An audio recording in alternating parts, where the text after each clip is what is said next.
গল্প রংধনু গ্রামের রহস্য। এক ছিল ছোট্ট একটি গ্রাম, নাম তার রংধনু গ্রাম।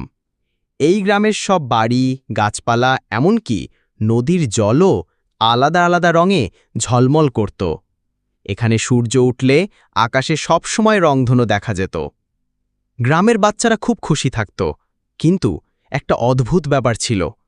প্রতিদিন সন্ধে নামলেই গ্রামের সব রং হঠাৎ মিলিয়ে যেত, সবকিছু হয়ে যেত সাদা কালো। গ্রামের মানুষ খুব ভয় পেত, কারণ কেউ জানত না কেন এমন হয়। একদিন গ্রামের এক কৌতূহলী ছেলে আরিফ ঠিক করল সে রহস্য উদ্ঘাটন করবে।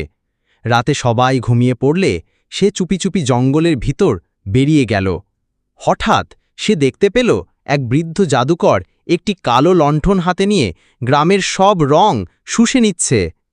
আরিফ সাহস করে এগিয়ে গিয়ে বলল, আপনি কেন আমাদের রং নিয়ে যান? জাদুকর দীর্ঘশ্বাস ফেলে বলল, অনেক বছর আগে আমি এই গ্রামের রঙের রক্ষক ছিলাম, কিন্তু মানুষ আমাকে ভুলে গেছে। এখন আমি একা, তাই তাদের রং কেড়ে নিই। তখন আরিফ মৃদু হেসে বলল, আপনি যদি চান আমরা আবার আপনাকে রক্ষক হিসেবে স্বীকার করব, শুধু রঙগুলো ফেরত দিন। জাদুকরের চোখ ভিজে উঠল। সে লণ্ঠন ভেঙে দিল, আর সাথে সাথে পুরো গ্রাম আবার রঙিন হয়ে উঠল।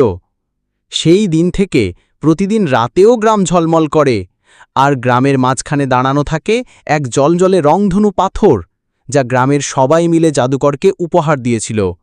আর এভাবেই রংধনু গ্রাম আবার আনন্দে ভরে উঠল। গল্পটি ভালো লাগলে একটি লাইক দিয়ে আমার চ্যানেলটি সাবস্ক্রাইব করবেন।